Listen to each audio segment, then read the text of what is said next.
সমষ্টি পুনৰ নিৰ্ধাৰণৰ প্ৰভাৱ।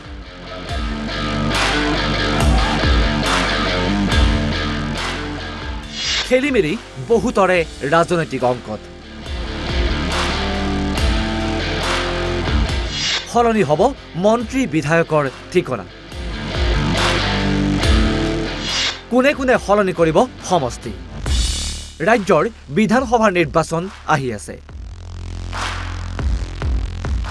ইতিমধ্যে দল বিশেষে বজাইছে নিৰ্বাচনী ৰণদংকা।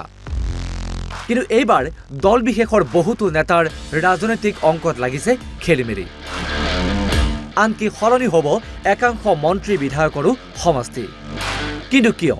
সমষ্টি পুনৰ নিৰ্ধাৰণে খেলিমেলি লগালে বহুতৰে ৰাজনৈতিক অংকত।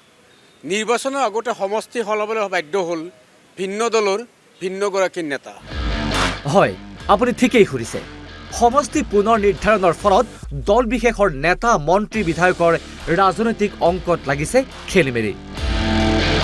ৰাজনৈতিক সুৰক্ষাৰ স্বাৰ্থত বহুতো নেতাই নিৰাপদ ৰাজনৈতিক জীৱনৰ বাবে পূৰ্বৰ সমষ্টি এৰি আন সমষ্টিলৈ ঢাপলি মেলিছে। ইতিমধ্যে কংগ্ৰেছৰ এনে একাংশ নেতা বিধায়কে নতুন নতুন সমষ্টিৰ পৰা প্ৰাৰ্থিত্ব বিচাৰি আনুষ্ঠানিক আবেদনো কৰিছে। পূৰ্বৰ বিহপুৰীয়া ত্যাগ কৰি ভূপেন বৰা ওলাইছে ৰঙানদীলৈ। স্বামী ভৰত নৰহ অসুস্থ হোৱাত এইবাৰ ৰাজ্যৰ ৰাজনীতিলৈ ঘূৰি আহিছে ৰাণী নৰহ।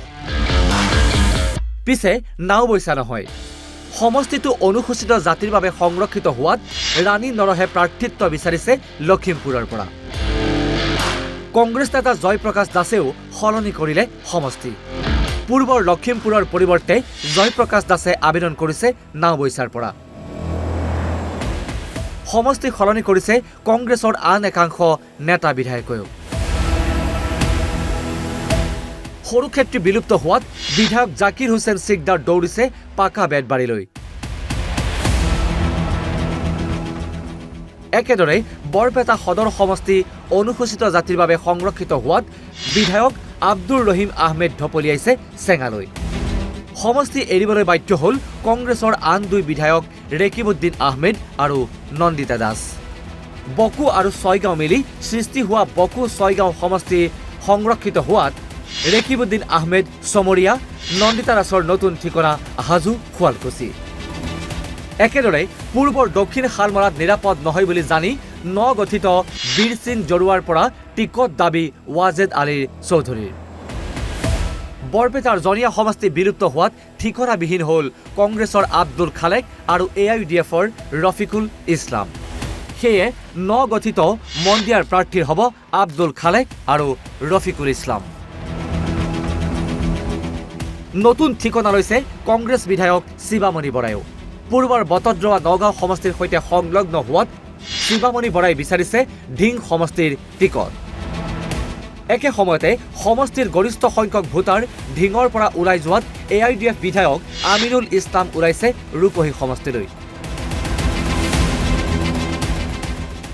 পশ্চিম গোৱালপাৰা সমষ্টি সংৰক্ষিত হোৱাত বিধায়ক আব্দুল ৰছিদ মণ্ডলৰ প্ৰাৰ্থিত্বৰ আবেদন পূব গোৱালপাৰাৰ পৰা।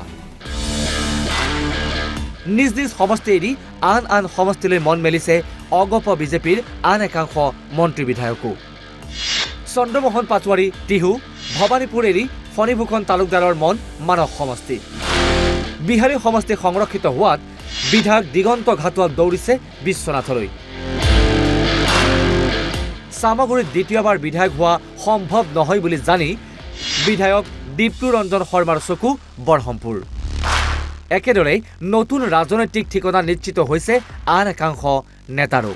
থাওৰা বিলুপ্ত হোৱাত বিধায়ক সুশান্ত বুঢ়াগোহাঁই দৌৰিছে নগঠিত ডিমৌলৈ।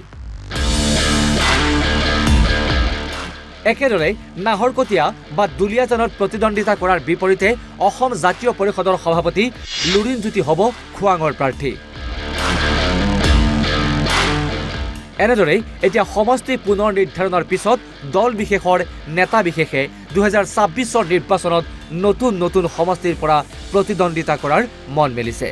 পিছে এইসকলৰ ভিতৰত কাৰ কাৰ আশা পূৰণ হয় সেয়া সময়তহে লক্ষণীয় হ'ব।